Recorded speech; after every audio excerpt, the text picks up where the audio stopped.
The bomb was already armed when the little girl started running. Dominic Hale stepped into the cold morning air at exactly 6:45, like he did every single day.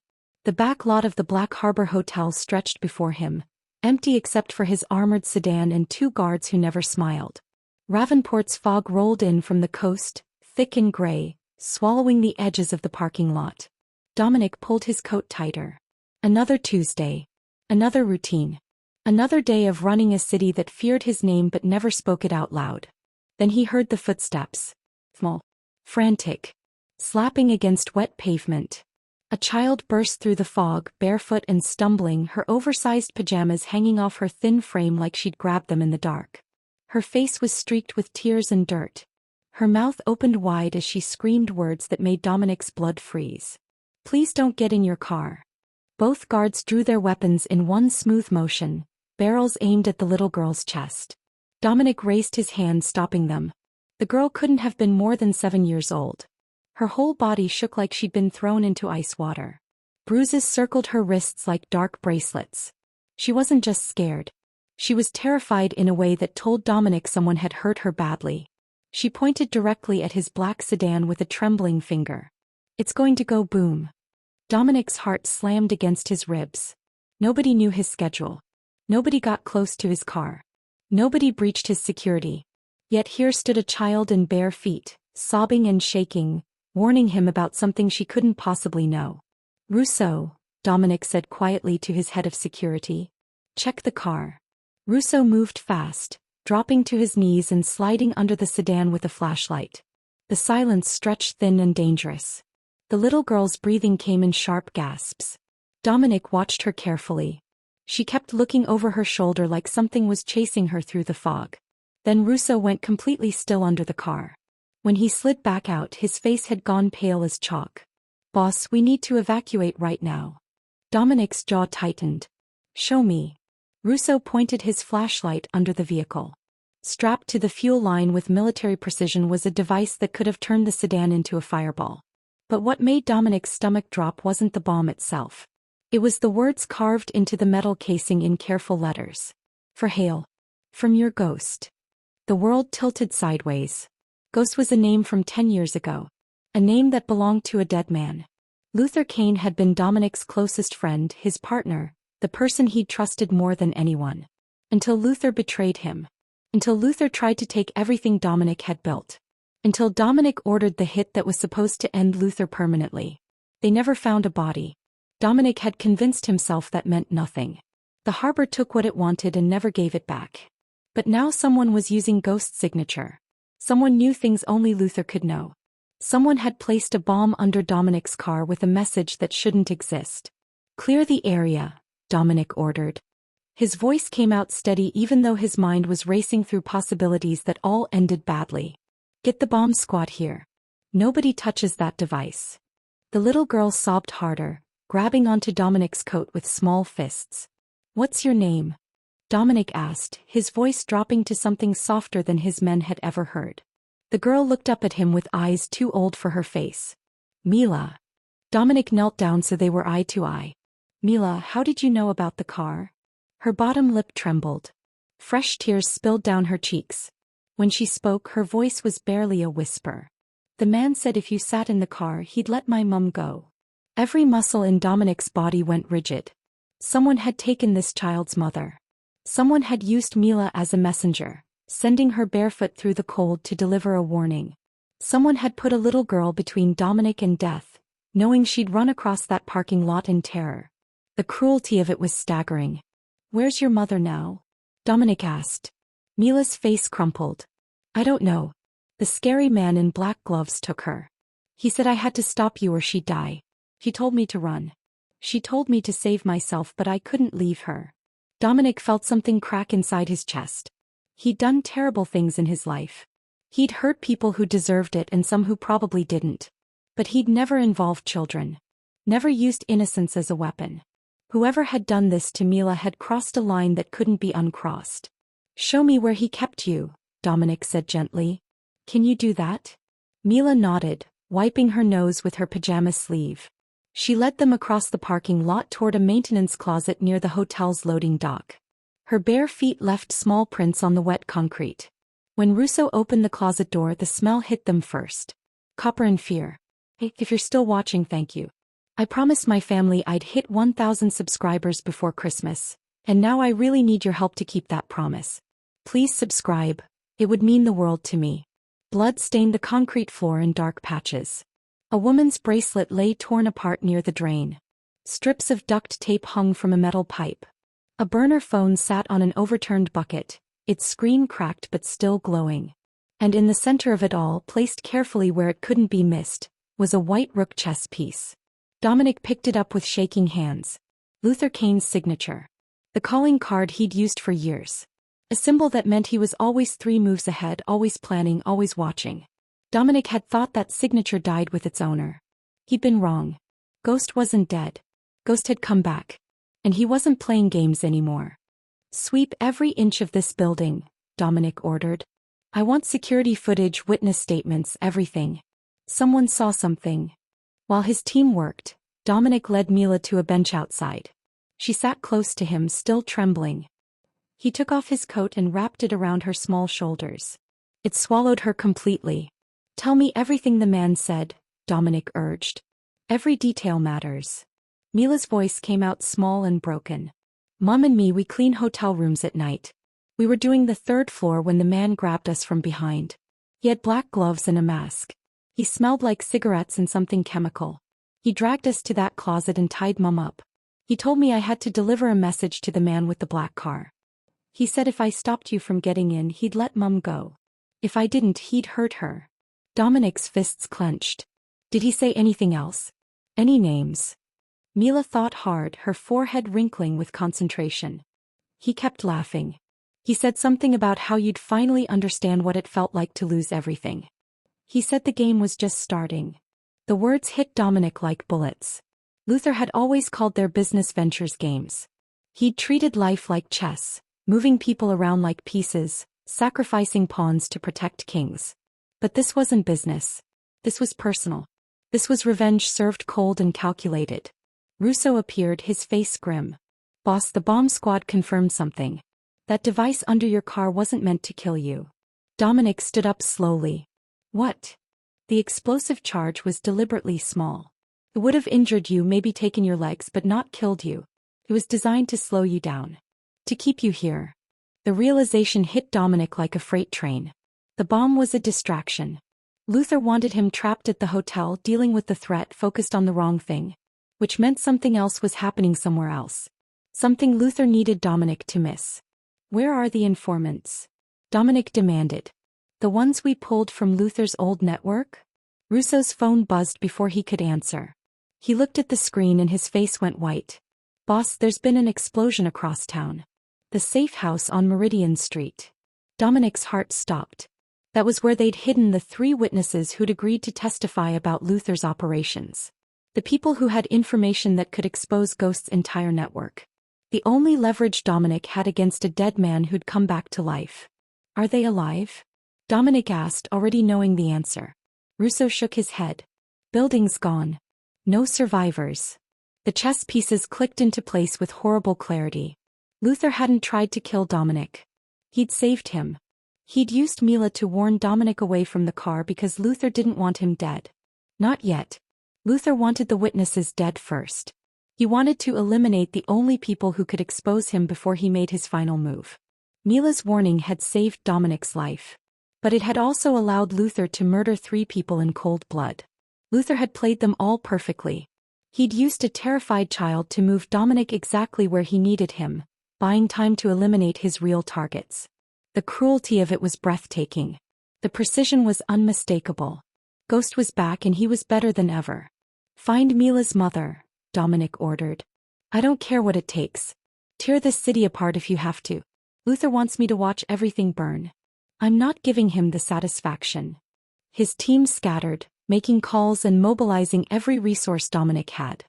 He turned Ravenport into a living grid, every street corner watched, every warehouse searched, every boat in the harbor inspected. Somewhere in his city Luther was hiding. Somewhere close, a mother was being held captive by a ghost. They worked through the morning and into the afternoon. Mila stayed close to Dominic, refusing to leave his side. He bought her shoes and a coat from a nearby shop.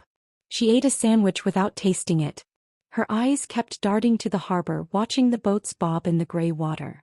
Hours passed with no leads. Every warehouse came up empty. Every tip led nowhere. Dominic felt the clock ticking down in his chest. Luther was always 3 steps ahead. Always calculating. If they didn't find Mila's mother soon, Luther would move her again or worse. Then Mila grabbed Dominic's sleeve as they walked past the marina. "That one," she whispered, pointing at a rusted fishing vessel tied to the far dock. "I remember that boat. The man put us in a car and I saw it through the window before he put the bag over my head. That orange stripe. I remember." Dominic's pulse jumped.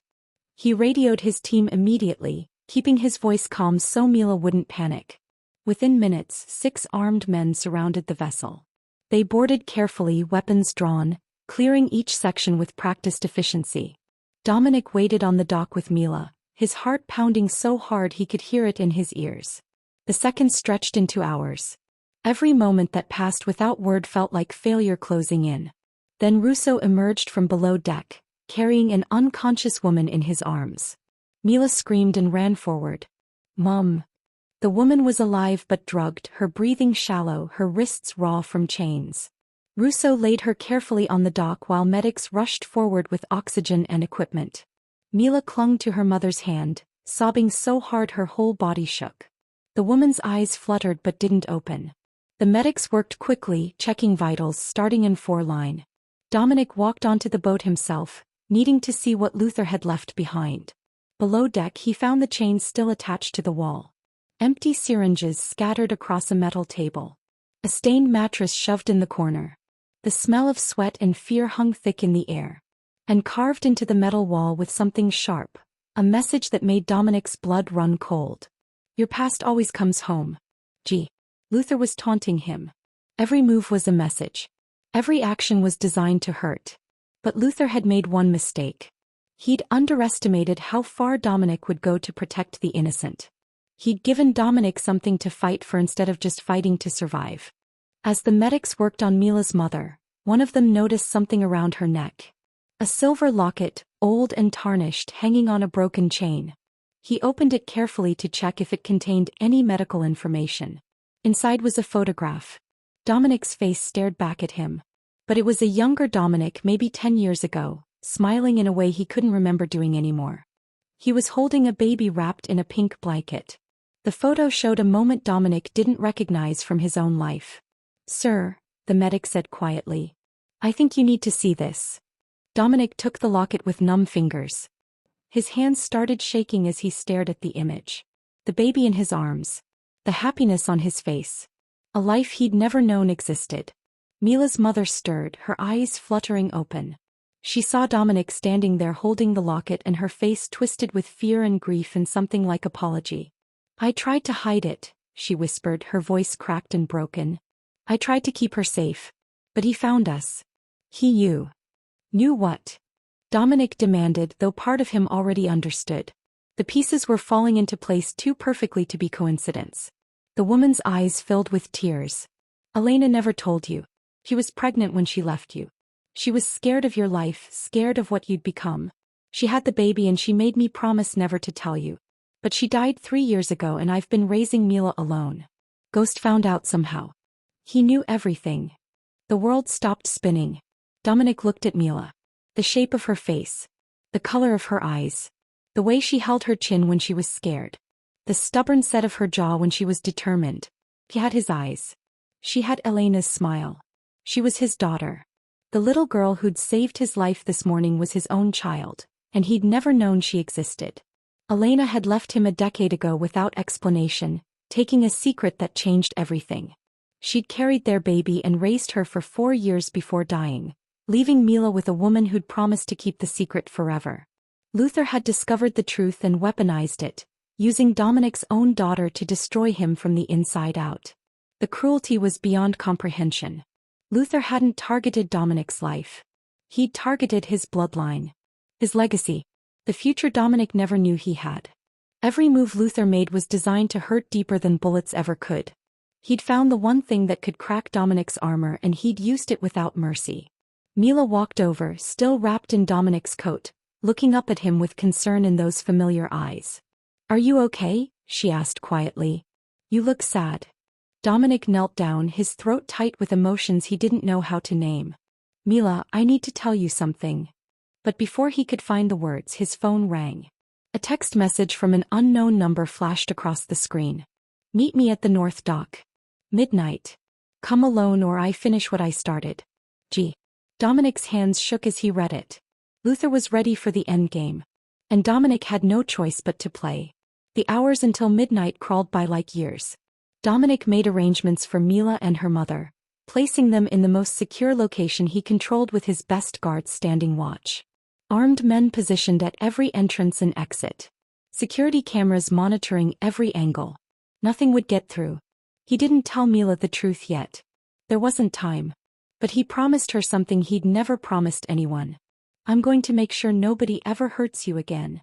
Mila hugged him tight, her small arms barely reaching around his chest.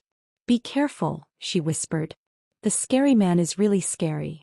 Dominic held her for a long moment, memorizing how it felt to have his daughter's arms around him.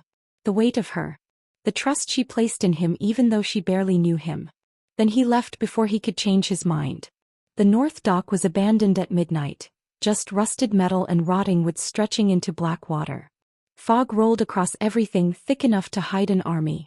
Dominic came alone like Luther demanded, though he knew Russo had snipers positioned on the surrounding buildings. Some rules were meant to be broken. Luther emerged from the fog like a nightmare come to life. He looked older, harder, scarred from whatever had happened the night Dominic tried to kill him. His left hand was damaged, the fingers bent at wrong angles that spoke of bones that healed incorrectly. A jagged scar ran down the side of his face from temple to jaw. But his eyes were the same. Calculating. Filled with an intelligence that had always made him dangerous. "You look surprised," Luther said, his voice rough like he'd been screaming for years. "Did you really think I was dead?" "I'd hoped," Dominic replied. Luther laughed, a sound like breaking glass. "Hope? That's rich coming from you. You took everything from me 10 years ago. My business. My reputation. My life. You sent me to the bottom of the harbor and thought that was the end. You betrayed me first," Dominic said coldly. "You stole from our organization. You made deals behind my back. You chose greed. And you chose power over family." Luther's voice cracked with rage. "You pushed everyone away. Elena left you because she saw what you were becoming. A monster. So focused on control that you couldn't see what mattered. So obsessed with building your empire that you destroyed everything real. So you decided to use my daughter against me?" Dominic's voice dropped to something deadly. "You involved a child in your revenge. That makes you worse than anything you accused me of being." Luther's smile was cruel. "I gave you a gift this morning. I let Mila save you. I let you have one more day. Because I wanted you to feel what I felt. The hope. The relief. The momentary happiness. So I could take it all away. So you'd understand what it's like to have something precious and lose it." He pulled a gun from his coat, the metal catching the dim light from the street lamps. Dominic didn't move. "You made a mistake, Luther." "Did I?" "You forgot something important. That little girl didn't just save my life. She ruined your entire plan. You wanted me distracted. You wanted me broken. Instead you gave me something to fight for. You reminded me what matters. After 10 years of just surviving, you gave me a reason to actually live." Luther's finger tightened on the trigger. His jaw clenched with fury. "She's better off without you. Just like Elena knew. That's why she left. That's why she never told you about the baby. She knew you'd corrupt her. Turn her into another pawn in your endless games." The words cut deep, but Dominic held his ground. The truth in them stung worse than any bullet could. "Maybe. But I'm going to spend the rest of my life proving that wrong. Something you'll never get the chance to do." Luther's eyes narrowed. "What?" Red dots appeared on Luther's chest. 3 of them. Sniper lasers cutting through the fog like tiny stars of death. Russo's voice came through Dominic's hidden earpiece. "We have clear shots, boss. Say the word." Luther realized his mistake too late. He'd been so focused on the confrontation, so certain Dominic would come alone, so lost in his need for dramatic revenge that he'd walked into a trap of his own making. You should have killed me when you had the chance, Dominic said quietly. Fire. 3 shots rang out simultaneously, echoing across the empty dock. Luther jerked backward, the gun falling from his hand and clattering across the wood. He stumbled toward the edge of the dock. His legs gave out and he toppled over the side, disappearing into the black water below with a splash that sounded too small for a man's life ending.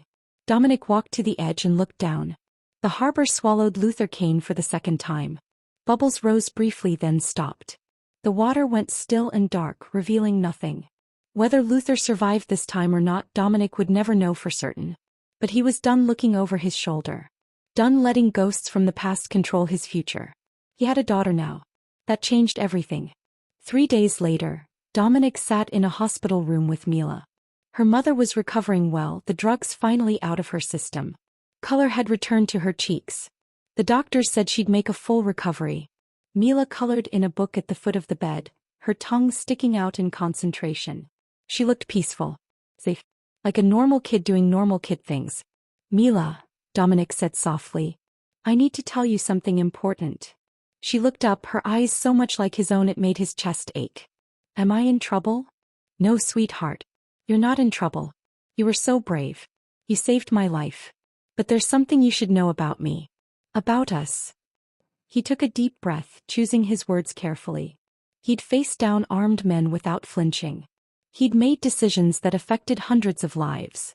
But telling a 7-year-old girl that he was her father terrified him more than anything he'd ever done. Your mom and I knew each other a long time ago. Before you were born. And I didn't know this until a few days ago, but you're my daughter. I'm your dad. Mila stared at him, processing. Her coloring book lay forgotten in her lap. Really? Really? Her eyes filled with tears, but she was smiling. The biggest smile Dominic had ever seen. So you're not going to leave? Dominic's heart broke and healed at the same time. No. I'm not going anywhere. Not ever again. Mila launched herself at him, wrapping small arms around his neck. Dominic held her tight, this miracle he'd never known existed, this piece of Elena that survived. He'd spent 10 years building an empire. He'd sacrificed everything for power and control. He'd pushed away everyone who cared about him in pursuit of something that never satisfied. And a 7-year-old girl in bare feet had shown him what really mattered in less than 5 minutes. Can I tell you something? Mila whispered against his shoulder. Anything. I always wanted a dad. I used to make up stories about what mine was like. I imagined he was brave and strong and protected people. Like a hero from my books. Dominic's throat tightened. I haven't always been those things. But I'm going to try to be now. For you. I promise you that. Mila pulled back and looked at him seriously. The scary man said you were a monster. But monsters don't cry when little girls are scared. Monsters don't promise to keep people safe. I saw your face that morning when I was crying.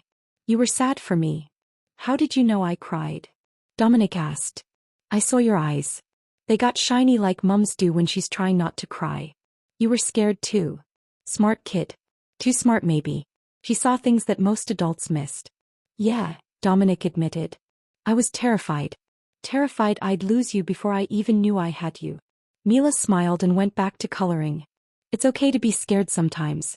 Mom says that's how you know something matters. If you're not scared, you don't care enough. Dominic watched her color, this small human who'd changed his entire world in one desperate morning. Elena had been right to leave him all those years ago. He'd been a monster. Focused on power. Incapable of seeing beyond his own ambition. Willing to sacrifice anything and anyone to stay on top. But Mila had cracked something open inside him that Luther's bullets never could. She'd given him a reason to be better. To be worthy of the title, Dad. To become someone a little girl could be proud to call her father. Outside the hospital window, Ravenport stretched into the distance, gray and cold and dangerous. Dominic's empire was still there. His enemies were still circling. The business didn't stop just because his life had changed. But for the first time in 10 years he had something more valuable than power. He had family. And he'd burn the world down before he let anyone take that away again. Mila held up her coloring book. Look, I drew us. 2 stick figures holding hands. One tall, one small. Both smiling. A yellow sun in the corner with rays stretching across the page. Simple. Perfect. That's beautiful, Dominic said, his voice rough with emotion. Are you crying again? Mila asked, tilting her head. Maybe a little. She patted his hand like she was the adult comforting a child. It's okay. These are happy tears. Right. Right. The best kind. For the first time since Elena left, Dominic let himself hope. Let himself believe that maybe he could be more than the sum of his worst choices. Maybe redemption wasn't just something that happened in stories. The ghost was gone. The past was buried at the bottom of the harbor where it belonged. And the future was sitting next to him asking if they could get ice cream later. Absolutely, Dominic said. We can get all the ice cream you want. Mila grinned and Dominic saw Elena in that smile. Saw second chances. Saw redemption wrapped in a 7-year-old package with messy hair and a stubborn chin. A barefoot little girl in oversized pajamas had run through the fog to save his life. But in saving him she'd done something far more important. She'd given him a reason to live.